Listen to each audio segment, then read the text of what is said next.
Hello. So आज आहे मी माझ्या फुल युनिफॉर्ममध्ये, कारण की आज आहे आमच्या कॉलेजमध्ये फूड कॉम्पिटिशन. तर त्यासाठी मेन इंग्रेडियंट्स होते ग्रीन पीस आणि गाजर, आणि एक स्वीट डिश बनवायची होती आणि एक स्पायसी.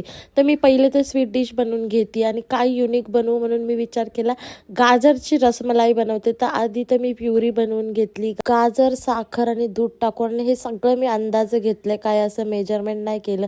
त्यानंतर 5-7 मिनटं ना थोडंसं गाजर तूप टाकून भाजून घेतलं. मग त्यात थोडासा रवा ॲड करून आहे ना त्याला मिक्स करत राहायचं, नाही तर मग खाली लागेल. मग मी थोडं पाणी टाकलं आधी, म्हणजे दूध लागू नये. मग दूध टाकलं त्यात, आणि आधी जे काढून ठेवलेलं ना मी गाजरचा पल्प थोडा, ते टाकलं. केसर टाकलेलं मी त्याच दुधामध्ये, आणि त्यात थोडंसं साखर टाकली. आणि हे जरचं मिश्रण पूर्ण थंड झाल्यावर मी त्याच्यात मिल्क पावडर ॲड केली, म्हणजे चांगले गोळे बनायला. मग मस्त गोल गोल गोल गोल गोळे बनवले, आणि स्टीमर तर आधीच ठेवलेलं मी स्टीम करायला.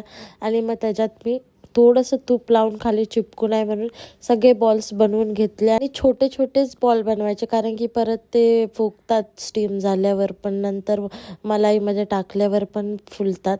आणि हे एवढं म्हणजे टेस्टी झालं तर ना, मी पहिल्यांदाच बनवलेलं. एक तर मला टेन्शन आलं तर कसं होईल कसं नाही. मग मी दुधात ड्रायफ्रुट्स टाकून घेतले. थोडं दूध आटल्यावरती मग त्यात टाकले मी रसगुल्ले, आणि सगळं मग कॉलेजला गेली, आणि खूप लेट झालं होतं ऑलरेडी. मग सगळ्या सर मॅमने टेस्ट केला आणि सगळ्यांना खूप आवडलं, कारण की हे काहीतरी युनिक होतं ना गाजरचं. तर तुम्ही एकदा नक्की ट्राय करा, कारण की ही रेसिपी 100% वर्थ इट आहे आणि खूप भारी लागते.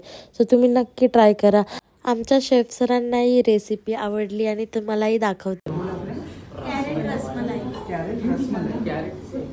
अच्छा, टेस्ट करके यूनिक लग रहा है नाम। कैरेट से रसमलाई। व्हिडिओ आवडला असेल तर लाईक आणि कमेंट नक्की करा. भेटूया नेक्स्ट व्हिडिओमध्ये. Bye bye.